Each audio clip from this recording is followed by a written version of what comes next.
All right, so it's our pleasure to have Mattias Jonsson to speak in our seminar today. So he'll talk about on the YTD conjecture for general polarization. Please. All right. Well, thanks, Zichuan and everybody else for the invitation to speak here. So I'll report on some recent joint work with or work in progress, but it's pretty much written up with Sebastian Boucksom. All right. So this is about the YTD conjecture. So at least in the version I'll talk about, this is about a polarized, smooth, complex projective variety. X is smooth and projective. L is an ample line bundle. And so it's about a transcendental problem. So it's about a complex analytic structure.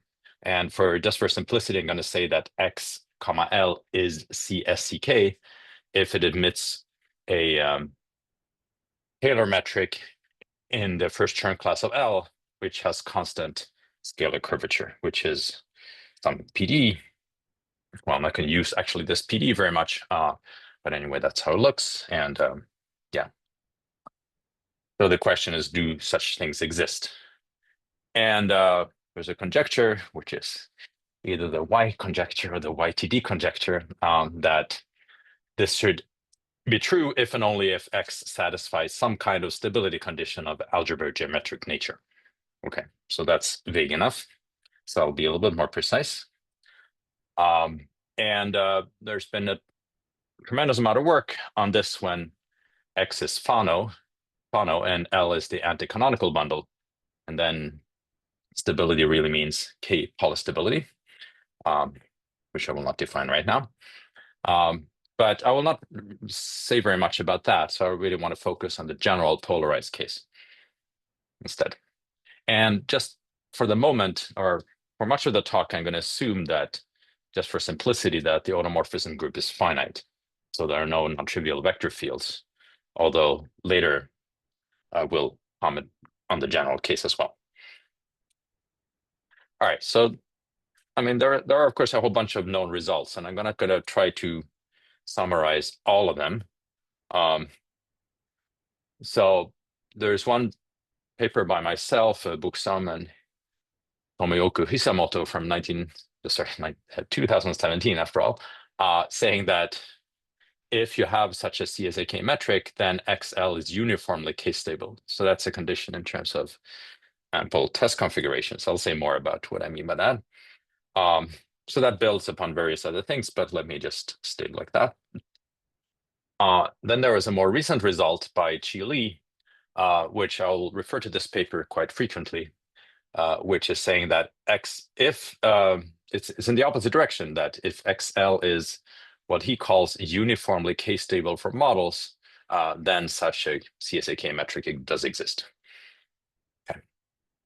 Right, so what are these, roughly speaking, what does this uniform k-stability means? I'm not going to write the full definition here, but at least the objects it involves are these test configurations, but I'm going to specify that they call these ample or maybe semi-ample test configurations for XL. So this is kind of degenerations with a C-star action. So basically, I mean, it's a common thing. I'm going to assume that degeneration is actually fibers over P1 just for simplicity, but nothing much is happening at infinity. Everything goes on at 0 at the origin, and there, maybe by both my X and so X0, L0 is allowed to, well, you can allow it various kinds of things. If you want, you can maybe assume it's S and C. And then you have this direction, and X comma L lies over the point 1. Okay, and if you do this as a C, maybe you should want it to be semi-ample. Okay, so this notion of uniform k-stability for models that Li introduced is essentially the same thing. I mean, or at least the objects are the same, except it doesn't assume that there are as semi-ample. So yeah, I guess maybe he assumes it's big or something like that. So that's kind of the difference. And then you can reformulate in different ways. Well, okay, so maybe I should, before coming to the next point, you can reformulate this in terms of certain filtrations on the section ring. So we call them, Seb and I call this divisorial filtrations, and we have a different name for this called divisorial stability. But I think I'll actually stick to Chi Li's conventions right now. All right, so then of course, well, it seems reasonable that this uniform k-stability for models implies uniform k-stability. So then you can ask, is the converse true? You can ask this, I guess, in various contexts, but it's not so obvious. I mean, it's various things, and the answer is that we don't know. So maybe I should just end the talk here, and thank you very much. But I will say something else. Yeah, so this is an interesting problem in itself, but we're not going to do that. So instead, the result here is that, so let me formulate this now. When the automorphism group is finite, then in fact, XL admitting a CSAK metric is in fact equivalent to this uniform k-stability condition for models. So that's right. So depending on your point of view, this, I mean, you could view this as a positive answer to the YTD conjecture in the sense that this, whatever this condition is, I haven't actually defined it completely yet. It is something that doesn't involve anything transcendental.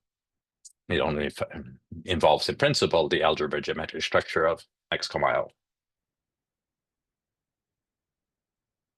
Okay, so in fact, we do have a version when the automorphism group is infinite.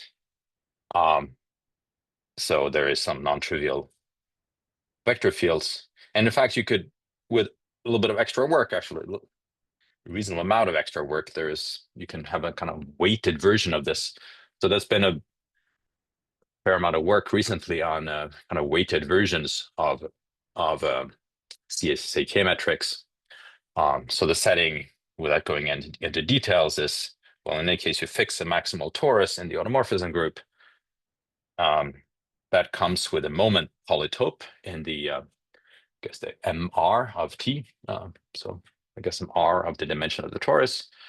And then you fix some extra data. You fix like weight functions, well, some smooth functions on the polytope. So maybe in the neighborhood of the polytope, if you want to be precise. And then you assume this first weight is strictly positive. And then you can define a notion of a weighted CSAK metric. This was done by Luddy Lee a few years ago. And it's a kind of flexible framework that includes extremal metrics, for example, and Taylor-Ritchie solitons and a bunch of other things. And the usual CSAK metric would be when V and W are just equal to 1. Okay, so under a technical condition, which may or may not be relevant here, but which is satisfied in most cases, you have the corresponding thing that there exists a weighted CSAK metric if and only if XL is then, well, it's going to be, it's a kind of weighted uniformly k-stable for models. I'll say something about what that means. Right, but just to fix ideas, I'll focus on the first theorem, even though in principle it's the same strategy. It's just a little bit more technical. Yeah, so before going any questions, before I go in a little bit into the strategy here.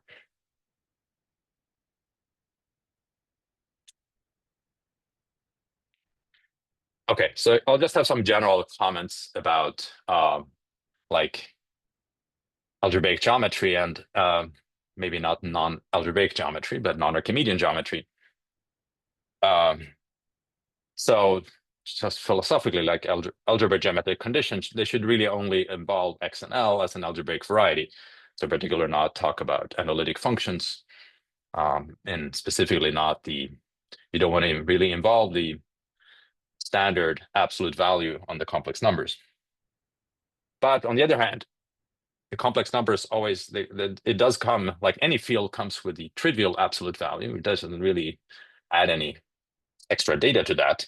So in some sense, you can view like Berkovich geometry over the C with the trivial value, and specifically the analytification of X and L.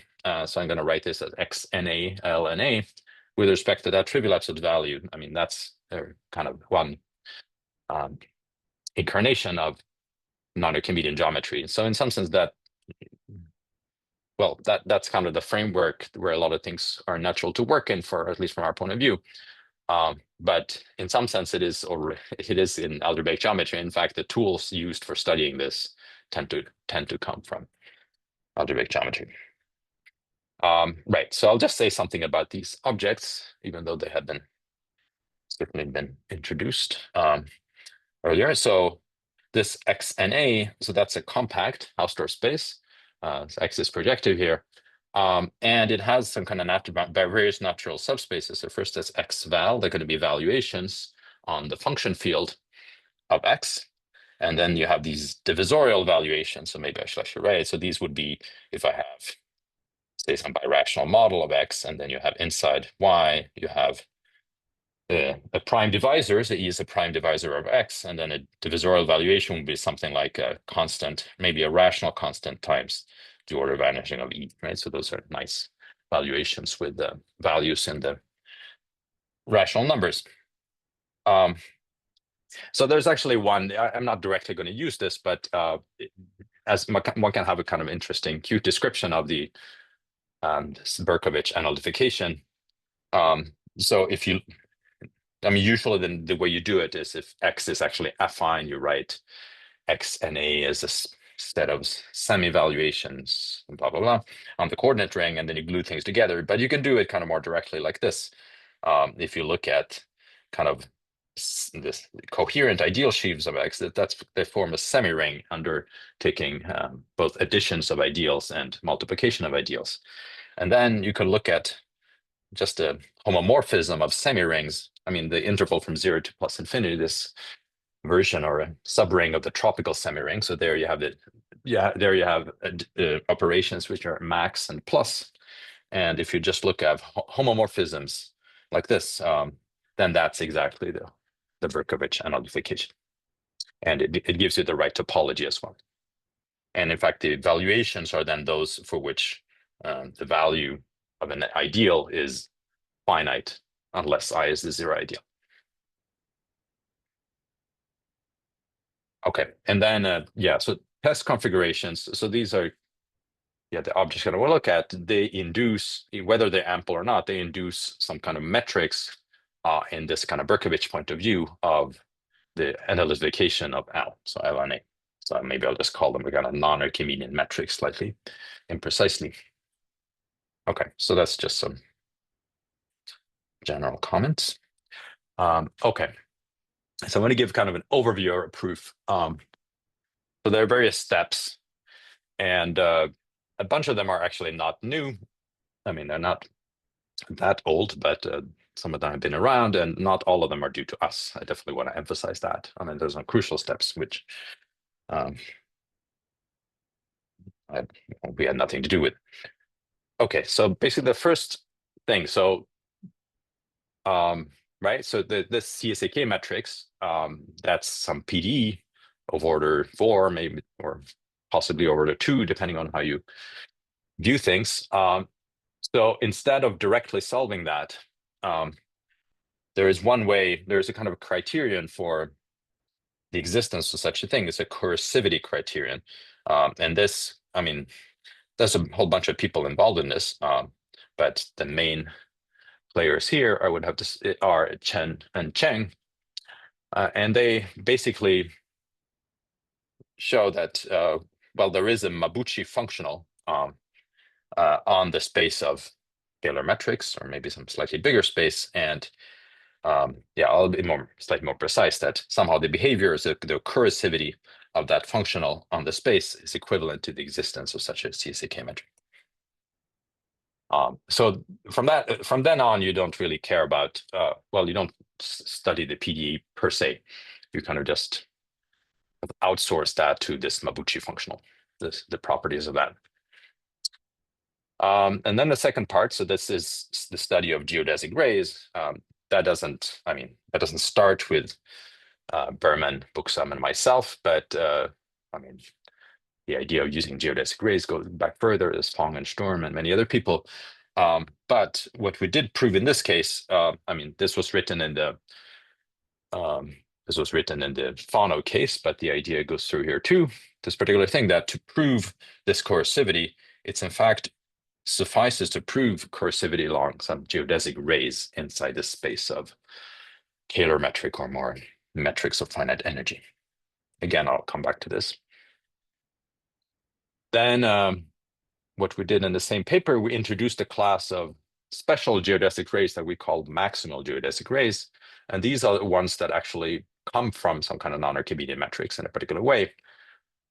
So we introduced them, and somehow in the Fano case, we had like a trick to show that these were the only ones we needed to care about. But then Chile later, in the same paper as before, he made a very nice observation that in fact, even in the general case, you only need to look at those, for the purposes here, you only need to look at such rays. So that was a very nice observation. And then some of the connection between the Archimedean and non-Archimedean world is really the kind of the asymptotics, that if you go along such a maximal geodesic ray, you want to study what the Mabuchi functional does asymptotically. So that it's going to have a slope at infinity, a kind of derivative at infinity. And that, well, so this is really the main new thing, is that, in fact, this slope of that thing is always equal to the corresponding, well, some kind of corresponding non-Archimedean Mabuchi functional. Again, I will define what I mean by this, but I want to emphasize that somehow this is the main new ingredient. Then there is something that kind of was used before. We have to do things maybe a little bit differently, but there's something, there's some kind of regularization going on, that somehow the rays you find through this, there's some kind of variational method that goes on. There can be associated with quite bad non-Archimedean metrics, and you want to regularize them somehow and make sure it suffices to look at slightly nicer ones. And it turns out that this was essentially known, but anyway, it's enough to do this for, not necessarily for the standard test configurations, which are ample or semi-ample, but at least these are kind of more general ones. These are the ones that are called models. Right? Okay, so that's the general overview of the proof, and then I want to go into a little bit more detail about, well, at least some of the steps, unless there are questions. Oh yeah, okay, so there's a comment about the weighted case. So I'll also say something about it, but it's, in principle, the strategy is the same. It's just it's more technical. Okay, so let's start with this coercivity. So again, this is more of a recalling various deep but known facts, and also setting up notation. So somehow, well, the idea of, for any kind of variational method, is just to look at the space of scalar metrics. Well, we see that they think of these as being smooth positive metrics on L. And here, when I write L, I mean L as I identify the algebraic L with the corresponding complex analytification. So just to not have too much terminology, I don't have different notation for that. So that space was identified. Well, anyway, a lot of people have worked on that, and it has a nice, you can put a nice metric on it. Well, Mabuchi came up with one metric, but it turns out that there's a slight variation of that, a kind of L1 metric, which we're going to call the Darvash metric, because Tamas Darvash did a lot of deep work on this, and particularly described the metric completion of H with respect to that. So that's a space that I'm going to call as E here. And usually let's call it E1. There are other EPs for P greater than or equal to 1, but this is going to be the E1. So these are some kind of metrics of finite energy. So it turns out that this, this is a metric space with actually quite nice properties. So first of all, it's a geodesic space, and it's not exactly a uniquely geodesic space, but there's kind of preferred class of geodesics, that these kind of plurisubharmonic geodesics that kind of, I don't know, interact well with a complex structure. And if you just take this kind of distinguished class of geodesics, then it's uniquely geodesic, and it has some other nice property, which plays a role here. There's a notion of being Boucksom convex. So basically this means if I have kind of, well, these are supposed to be kind of two geodesics parametrized by S and T. And if you look at the distance between phi t and psi t, that's a convex function of the time parameter. So this is some kind of weaker version of the cat 0 or so. But it's specifically for these kind of preferred geodesics, the PSH ones. Okay, so that's the structure of the space. You want to do some kind of variation on, and then now you have a this Mabuchi functional, I also call it K energy functional. I'm just going to note it by M. And in principle, it's defined on these kind of smooth positive metrics. And I'm not going to write down, I mean, maybe later on I'll say, give some kind of formula for it. But the main point is that, at least formally, its critical points are exactly the CCK metrics. So it's some kind of Euler-Lagrange functional for, well, for this problem. Okay, but yeah, so to do the variation analysis, somehow the space H is not really good enough. So even if I start with two nice smooth positive metrics, I can try to join them by a geodesic. That's not going to work in general if I want to stay within the space H. It will work if I want to allow myself to stay within the space E. And in fact, there are spaces in between as well, where you will actually stay in that particular case. But let me not do that.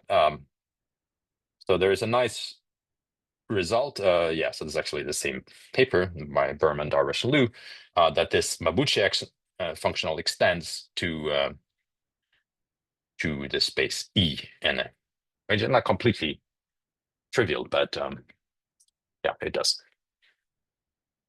And I mean, in a kind of canonical way, in a suitable sense.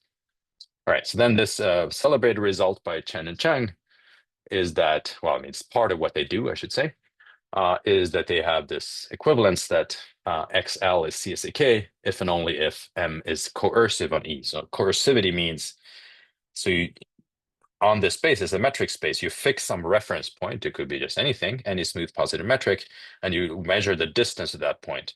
And essentially, as you go further and further away, you want your function M to grow, and it grows in a controlled rate. So it's some fixed positive constant times the distance, and well, then there's also some other additive constant that you don't care too much about. So good. And I just want to mention briefly that when we do this for when we study the corresponding problem for weighted CSAK metrics, you kind of need a similar result. And there are various such results in the literature. I guess there is a paper, I might be missing things here, but there's a paper by He from 2019. And then there's a paper in kind of one direction of this by Apostolov, Joubert, and Ladili from 2023. And then there's more recent work in the converse direction.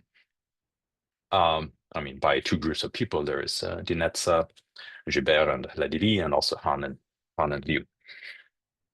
Okay. So that's that. Okay, so now we want to go to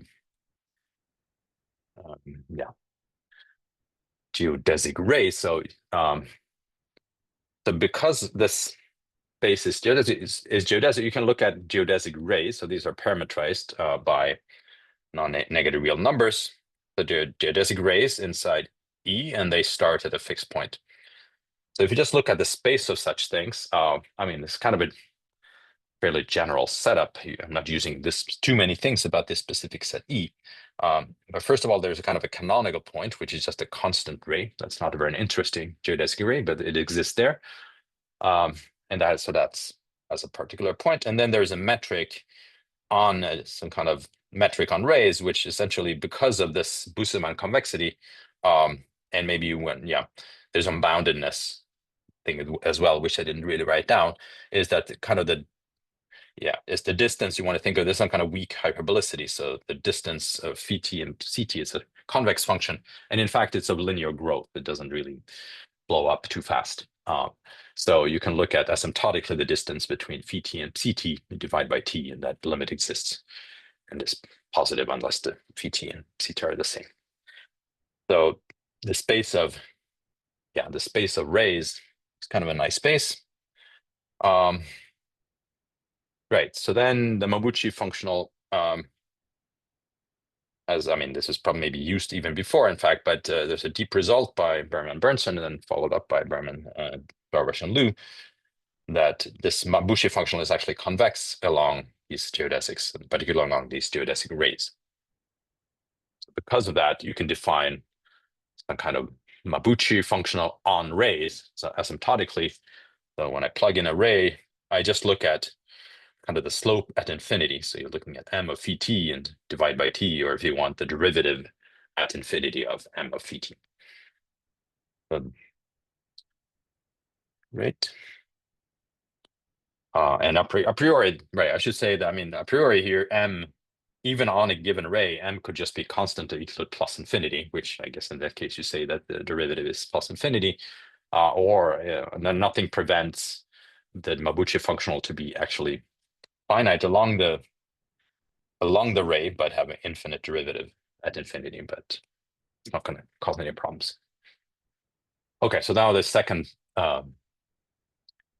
reduction here is that by the first step, you know that to existence of CSEK metrics is equivalent to coercivity of the Mabuchi functional. And here the second reduction is that in fact, it's enough to test coercivity along geodesic rays. So that if you have this condition, coercivity, in fact, is the same as for any given, right, for any given ray. There's a sigma positive so that the slope at infinity along any ray is it's greater than or equal to sigma times this kind of distance from the constant ray. Okay, so from that means you can kind of just look at rays from now on and try to understand this. And you could view this, if I don't sufficiently vaguely, as some kind of Hilbert-Mumford criterion in an infinite dimensional setting. You can argue whether it's perfect analog of that or not, but anyway, it's one analog. Okay, so now let me do a little bit of interlude and just say, before going further, just to say a little bit what these various stability conditions are. So some other point of view that Sebastian and I have tried to develop is that a lot of these stability conditions can be viewed as using, non-Archimedean geometry. And I guess already Berkovich's motivation for developing his flavor of non-Archimedean geometry is that it's very close from the more topological point of view to just a regular complex analytic geometry. And it turns out that from many points of view, this is true, especially when it comes to things like potential theory. So at least to some extent here, you have parallel worlds. So you have the space of H and A, which is supposed to be some kind of analog of smooth positive metrics on L. But we define it to be the space of ample test configuration. It's just a definition. And on this thing, with a bit of work, you could define a metric, as a Darvish metric here, and that has a completion. And that completion, the elements of that completion, they can be viewed as some kind of metrics, as maybe possibly singular metrics on this L and A. So the Berkovich analytification of L. And you can have various examples. So for example, these test configuration, these give rise to a metrics. But even these more general test configurations, they also give rise to metrics. And those are the ones I'm going to use. It's maybe not so important exactly how they give rise to metrics, but I'll say something about how they come into play later. So then there is a Mabuchi functional, which, you can define it in one go like this, or I'm not going to write exactly what the definition is, but in some sense it's the same. It's a very parallel definition to the complex analytic case, except that it's not so much that you care about the critical points in this case. It's just you want to use it for other purposes. And in particular, if you have an ample test configuration, so script X, script L, then this Mabuchi functional is given in terms of some intersection number of, using this script L, and also the relative canonical bundle. Okay, so in any case, this uniform K-stability means, well, you don't have to define like this, but it boils down to an inequality of this type. So which is very much exactly the same type that we had on the previous slide, that it's a condition on this H and A, so it's a condition on this ample test configuration. And semi-stability would just be that, essentially this M and A is like very close to the Donaldson Futaki invariant, or Futaki invariant, if you prefer. So if I just had a greater than equal to 0, this would be semi-stability, K semi-stability, but here I have a kind of quantitative version of that. And this notion that,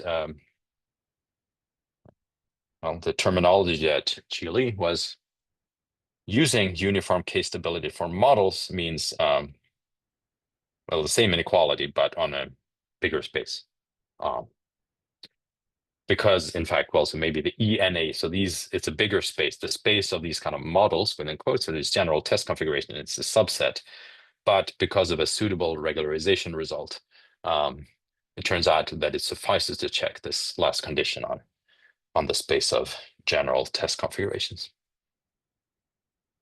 But it's not clear, so this is kind of an interesting problem. That's probably a hard problem, and maybe it's false, I don't know, that it's enough to test this on these more standard traditional test configurations, which are ample or semi-ample. Yeah, so we're kind of dodging that question here.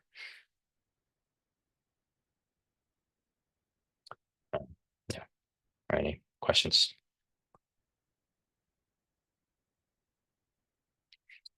All right, yeah, let's go on because I want to go to the new parts, but there's still, right, so there's a kind of a class of preferred geodesic rays which come from these non-Archimedean metrics. And so here I try to draw a picture so that you get an embedding of these non-Archimedean metrics into the space of geodesic rays. And in fact, this is an isometry for these. You have these metrics, the D hat and the DNA. So with respect to these metrics, this is in fact an isometry. So I don't know. It fits into the picture. This is some kind of E hat, is some kind of analog of the conical Pitts building, I guess. So inside there, I try to draw, there's some kind of subspace here, which is ENA, and somehow the rays that kind of come from there, that's kind of a preferred subset of geodesic rays. Right, and we call these, for a particular reason, it doesn't matter, that they're maximal geodesic rays. And yeah, so let me at least say, without too much, well, kind of briefly here, that the maximal ray, if you take one of these general test configurations, right? So this is again, this is like a model over P1. It's a generation over P1 of XL. So in that case, well, maybe I should. Right, it's something you have down here is the disk, and you have this. This is like the test configuration, and you have L here. So if this D is inside P1. So if you just look at what happens over the disk, so you can, and you put some kind of boundary values here. So in the first place, right. So if you look at a metric on this test configuration, the script L, and you assume it's S1 invariant, because you have an S1, you have a C star action, so in particular you have an S1 action. If you look at, as a general practice, if you look at S1 invariant metrics, those correspond to some kind of rays, may not be geodesic, rays of metrics on L. This is just some kind of formalism. And now actually you want these rays to be PSH, that just corresponds to the metric on L is it's a PSH or semi-positive metrics, and then maximal means that they're maximal in a suitable sense. And here, actually, by construction, what you do is you fix the boundary values. So right, so kind of here you put these boundary values to the reference metric, I mean, times the circle in some sense, and then you look at the largest possible metrics. So there's kind of a soup of such things on L, and so that such a thing exists, and essentially, more or less by definition, that gives rise to something that is actually a geodesic, and that's how you get the geodesic ray, maximal geodesic ray associated to one of these test configurations. Okay, and what Lise showed, maybe this is that there's a nice so he proved that in fact, if you have a geodesic ray which is not maximal, then in fact the derivative at infinity of the Mabuchi functional is infinity. So somehow, when you want to test coercivity, you don't have to worry about those. So it suffices to look at these maximal geodesic rays. Okay, so that's essentially what you want to do now. So in principle now, putting all of these things together, so to test coercivity, which generally means just testing the existence of CSEK metrics, well, now we have a condition which is in principle of algebra-geometric nature, is that it's a condition on these non-Archimedean metrics, except that the functional you want to test is somehow some derivative of at infinity along a geodesic ray. So it's not, you want something that, I mean, it's not clear that this is just given by some kind of non-Archimedean or algebra-geometric data. So that's what we want to do. You want to compute the slope at infinity of this Mabuchi functional along a maximal geodesic ray. And the key new result is that, in fact, this is, I mean, kind of what you, well, in terms of notation, is maybe what you expect, but it also certainly was what we expected, but we didn't know how to do. So in fact, for any maximal geodesic ray, you have that the slope at infinity of this, some kind of digit, the slope at infinity of this Archimedean or complex analytic Mabuchi functional is equal to the corresponding non-Archimedean Mabuchi functional. So this is going to be true for any geodesic ray. And with this, you can then conclude the main theorem in the case when you have a finite automorphism group. Okay, so I will so definitely say something about proof of that. But let me just say earlier results about this is that, well, essentially what we did in this paper with Hisamoto is that we prove this equality for when you come from an ample test configuration. Or strictly speaking, we didn't exactly prove that, but essentially that's what we got. So that gave this implication that if you have a CSEK metric, then you're uniformly k-stable. And what Chile was doing was it was proving an inequality, but for an arbitrary maximal geodesic ray. I mean, in fact, he made a reduction to this through the case of a test configuration, but he proved only one inequality, but that gave this implication that if you're uniformly k-stable for models, then you're CSEK. So somehow, two different directions, but two different conditions. Okay, so now let me say a little bit how can you control this kind of Mabuchi function along a maximal geodesic ray? And I haven't really said what this Mabuchi functional is anyway. The only thing I said in the complex analytic case, the traditional one, I just said that it's a functional whose critical points are CSEK metrics. But there is a way of writing this. I'm still not going to write everything out in all the formulas out in detail. But there is a decomposition, which goes under the name of Chen Tian decomposition. So there are kind of three parts, or maybe two parts really, and it's completely parallel for this standard and the Archimedean and the non-Archimedean ones. So there's an H, R, and then there's an E.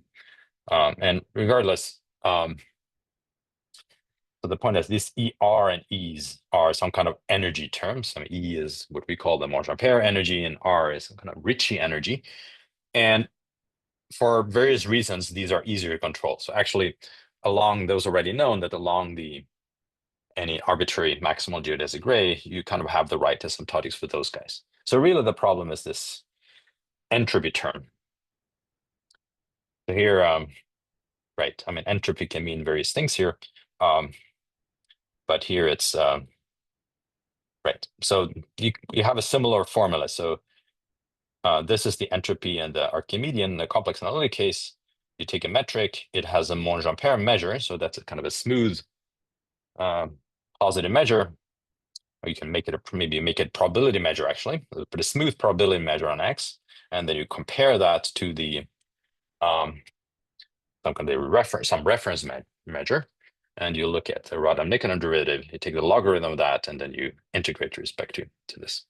So that's some kind of entropy in the sense of information theory. So this entropy notion is due to Claude Shannon, who was an undergraduate student at the University of Michigan, it turns out. Anyway, the non-Archimedean entropy is a little bit maybe it's an analogy that's maybe the less clearly connected to this kind of information theory, but you still integrate. There's a non-Archimedean Monge-Ampere measure, so this is a measure on the Berkovich space, and but you integrate that against a function which doesn't depend on phi really. It's this log discrepancy function. So yeah, so these measures are Monge-Ampere measures, and this is the log discrepancy function, who's kind of a standard definition for divisorial evaluations, and then there's a canonical way to extend that to arbitrary evaluation, or even to the whole Berkovich space. Okay, so what you have to show really with the difficult part here is if I have a geodesic ray starting at the reference point, and then, well, if it comes from this non-Archimedean metric, then the slope at infinity is given by the slope at infinity of the entropy is given by the non-Archimedean entropy. So yeah, in the case of when you have ample test configurations, you have some tools like you can use. I mean, it's a little bit. I mean, you have tools like Delaney pairings, and then there's some estimates that are not too bad. But here we need a little bit more work. Okay, so there's an interlude which I referred to before. I'll go over this a little bit quickly here. That there's a kind of regularization. So this is just a repeat of the previous thing. You want to show that you want to relate the asymptotics of the Archimedean entropy to the non-Archimedean entropy, and you want to do this for an arbitrary. Right. Maybe I should write a geodesic ray, and is it right? So it's a maximal geodesic ray. And there is a regularization argument, which we can assume that you actually come from a general test configuration, not necessarily an ample one, but still something a little bit more controlled with some geometric features. And this regularization, I mean, this relies on, you actually have to do the regularization on the level of measures. So you have an analog of Yau's theorem. So you solve a non-Archimedean Monge-Ampere equation. So that's relies on some previous work.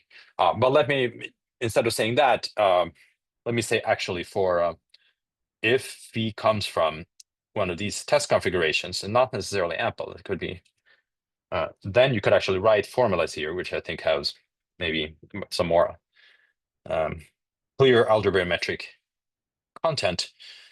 So if I write the special fiber, just decompose it like this, I can assume here that X, I'm not sure, it doesn't really matter here, but if you want, you can assume that this is SMC. Then first of all, the Monge-Ampere measure, it's an atomic measure, and it's Dirac mass, it's a support on points that correspond to the irreducible components of the special fiber. So for each one you have, and then you have a certain weight, and part of the weight is just like the coefficient here. But the more interesting weight is actually, part of the weight is this restricted volume of L when you so in the sense of well, I don't know where this was first, but ein Lassesfeld muss das Popanakamai, probably, maybe early in that, but they studied this anyway. And you have a similar thing for the non-Archimedean entropies, just that you integrate this with respect to the log discrepancy functions, and then you get this.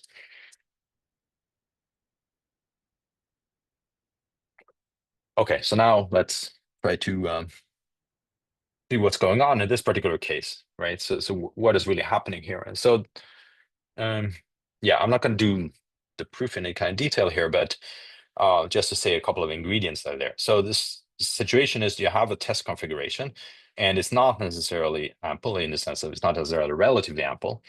But well, it is what it is. And then, well, you have several asymptotic base loci of L. So you have these kind of diminished, and there's the augmented base loci. So you have a B minus, the relative one, and you have relative kind of B plus, and then you have the absolute B plus, and all of them, of course, sit inside X. So these are just kind of general by definition. But after some kind of perturbation, which doesn't make any harm for any of the proofs, you can actually, I mean, essentially perturbation, you just change a little bit what happens in the special fiber. You add some extra coefficients. You mess with the coefficients of, you add some multiples of the irreducible components of the special fiber. Yeah, so then you can actually assume that all of these are the same, and that these loci actually sit in the special fiber. And in particular, this L is big. Right. So then, right, so it gets a little bit technical here, but let me try to say something about what's going on. So what you can do now is you have this L. So the L is script L, and you're working on this is on a projective, smooth projective variety. So I can take just an arbitrary smooth metric, I mean, not PSH a priori, an S1 invariant. And now I can take its PSH envelope. So this is a bit like a convex envelope. So if you have a non-convex function on R, I can look at supremum of all kind of convex or even affine function lying below it. So I would get something like this. So it's a kind of a standard construction. Take this kind of envelope, and there are good results for you have control over such things. Anyway, when I do this, I don't exactly, there was a similar envelope before, like a maximal function. That one actually give rate. That one actually, that was this envelope here. That one did give rise to a geodesic ray, but that I only did I only looked at what happened over the unit disk. Here I'm working over all of P1. So it's not exactly the same thing, but these are very close. They're close enough. So in fact, you can work with this ray, which is not really a geodesic ray, but close enough. And then, well, without doing any details here, there are kind of two ingredients that are being used. Yeah, so the first is, there's a result by Berman and Domailly, is that when you do these kind of envelopes here, you can actually, well, the singularities of such an envelope, they're controlled by this base locus here. And in fact, outside the base locus, the solution is, it's not, well, more or less smooth. It's like C11, C11 bar, something like this. And, so you kind of need, well, we use the specific, specific information you get from the analysis of Berman-Domailly. I just rate also Jeanette's Trapani. There's a more recent paper, is just because there were some small mistakes in the original paper by Berman-Domailly that were fixed in this later paper. And the second thing is that the non-Archimedean Monchampère, I mean, there were all these, yeah, let me know. I mean, there was the previous formula, let me not go back to it, but you had these kind of, oops, that's not what I want to do. You had this kind of relative volume X restricted to E of L. And we think about what that means. I mean, that involves this base locus here.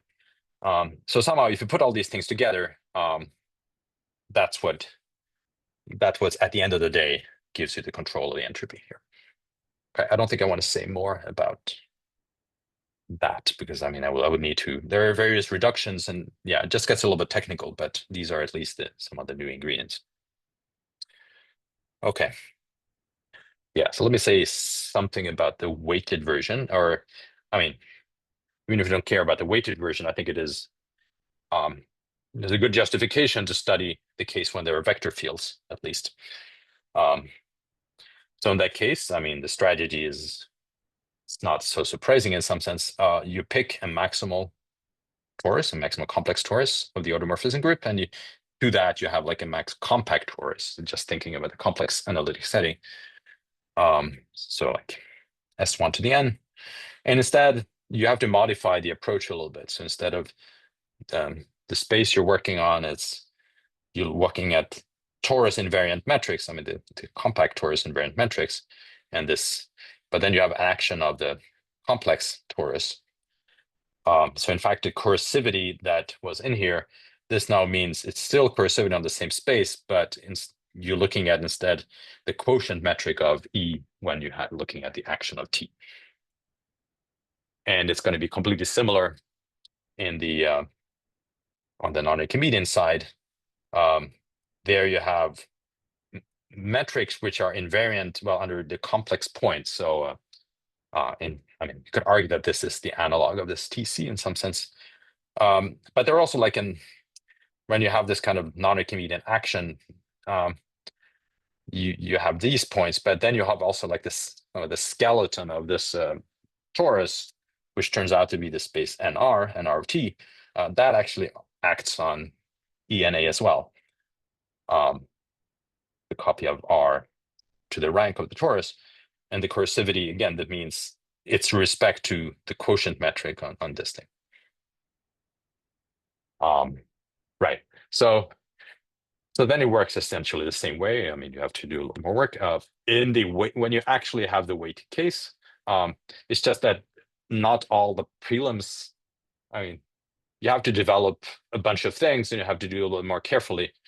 So you have to develop some kind of weighted pluripotential theory in both the Archimedean and non-Archimedean case. And well, certainly some of this has been done before, but especially in the non-Archimedean case, wasn't so much. I mean, some of it was done by Han and Lee, but and on the Archimedean side, we had a more recent paper with Antonio Truciani as well. We do this, but anyway, it's a little bit of extra labor that goes into that.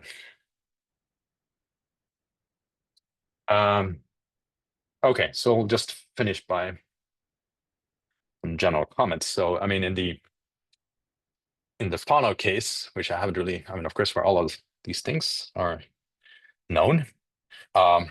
Yeah, so in that case, I mean, it suffices to look at, you don't need to look at all these different objects. In fact, by the work of Li and Xu, it sufficed to look at special test configurations, and kind of you can interpret those in a way as some kind of special type of divisorial evaluation, like dreamy divisorial evaluations. Now, I guess it's not really proved on the nose that, I mean, when it doesn't expect it to be enough to kind of just test, I don't know, using special test configuration, I mean, or more general divisorial evaluations. I don't know, I don't think that's strictly speaking proven. But anyway, what is true is that instead of working with just divisorial evaluations, you can work with these, what we call divisorial measures, which are some kind of convex combinations of divisorial evaluations. So I think from the point of view of what I presented today, that's maybe, it's actually more natural to take this point of view of general test configurations that are essentially the same thing as that.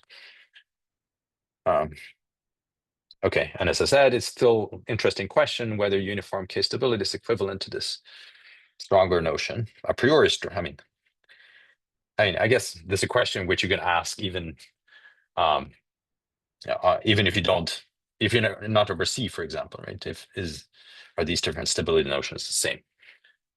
And there's actually something that comes out of the proof as well, is that uniform case stability for models is actually the same as proving just like a kind of non-uniform case stability in some sense, that you just require that on any, maybe not all, like for all non-trivial, essentially, all non-trivial non-Archimedean metrics, you have that the Mabuchi function is strictly positive. So that kind of follows from the proof, but we don't know that it suffices in that case to take phi associated to a test configuration, ample or not. Okay, so then there's another question which is a little bit orthogonal to all this, is that you can ask, you can talk about, of course, CCK metrics in the Kähler case, which are not projective. And it might be surprising that you can do any kind of algebraic geometry there, and maybe, well, of course, one can do algebraic geometry, but at least that the notions make sense, that these non-Archimedean notions make sense. But it turns out that there is some kind of fake Berkovich space associated with this. So this has been developed by Mesquita Pichone, who has proved like one direction, the analog of Thiele's former result. Okay, so I guess that's it. So finish with this. Okay. All right, yeah. Thank you. Yeah.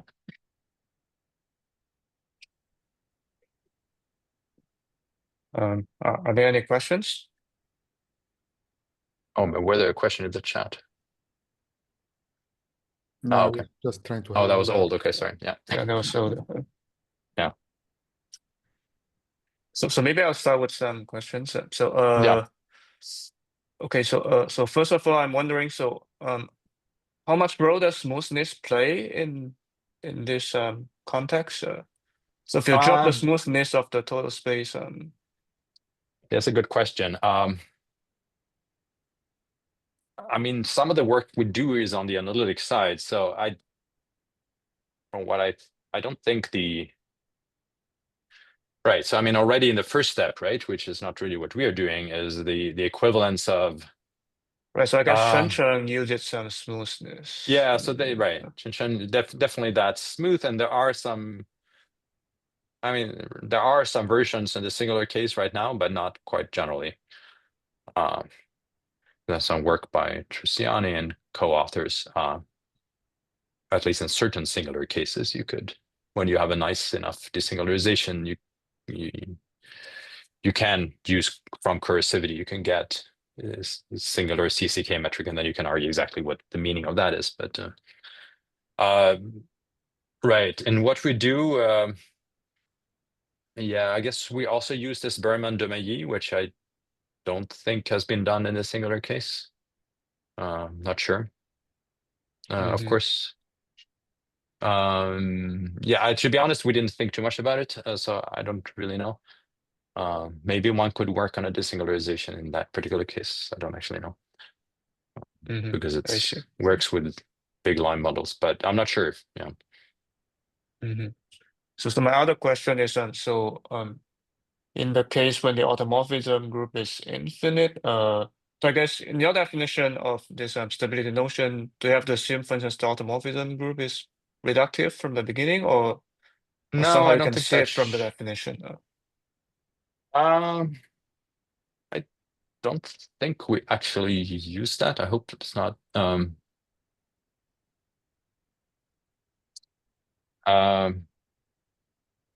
I don't know if it. Let's see.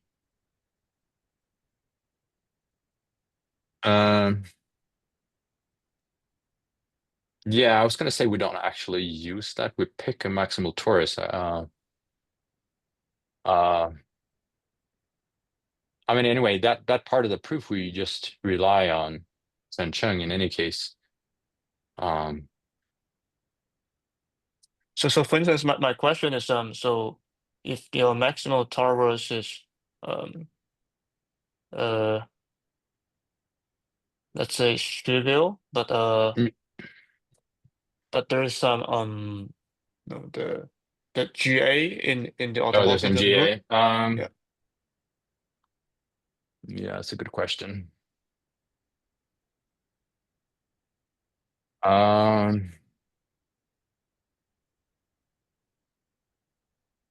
Right.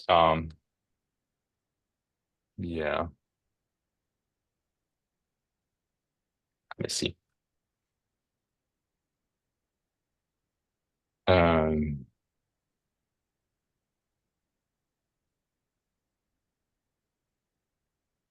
Yeah, I don't think. Let's see, now I have to go back and see what Chern actually that they use.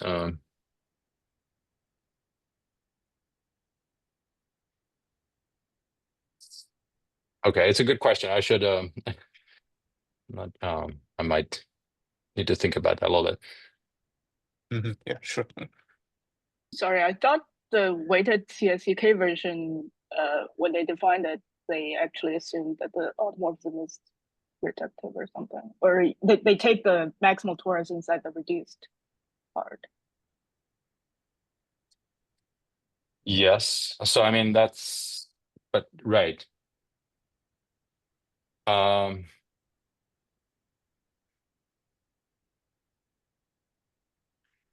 Right. So in any case, we look at the automorphism group of XL, right? So I mean these are the ones that lift. So I guess that is the reduced automorphism group, right? The ones that lift. So if there are kind of vector fields that don't really act on L, I don't think they really play a role here.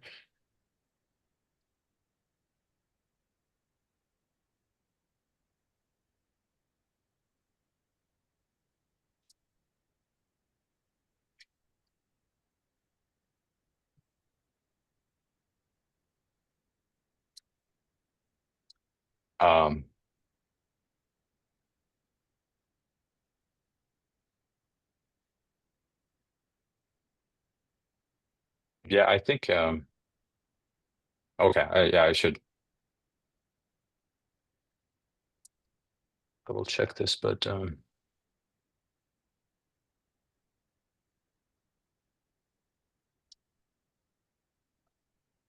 but anyway, so it's whatever definition they are using basically in the weighted case.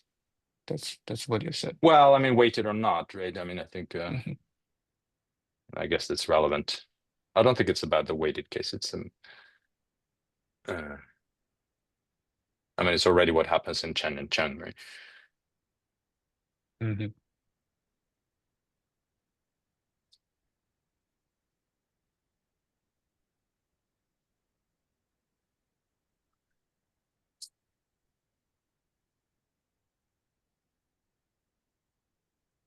Yeah, I was gonna check, but now I'm kind of gonna check some notes here, but now I'm in this sharing mode. I'm kind of stuck here. So.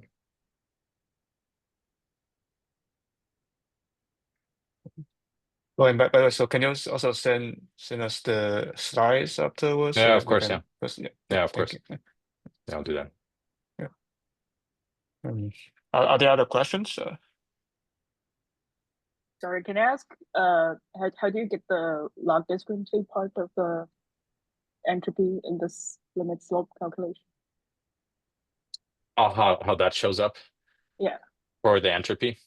I mean, it's basically, I mean, you kind of do it in different steps. So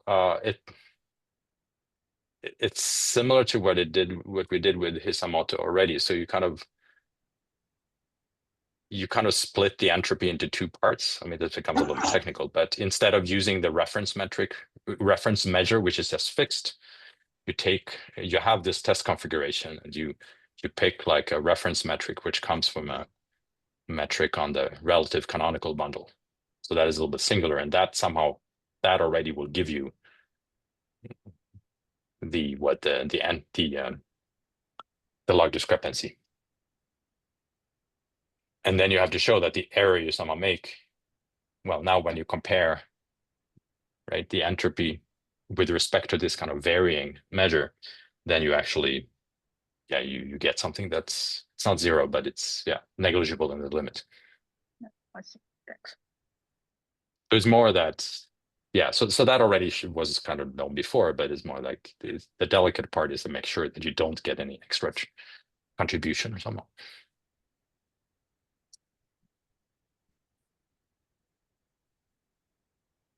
Okay. Any other comments, questions?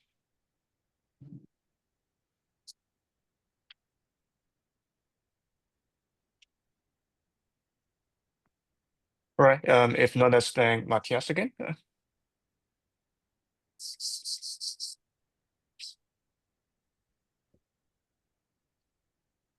Okay, so I'm going to stop the recording.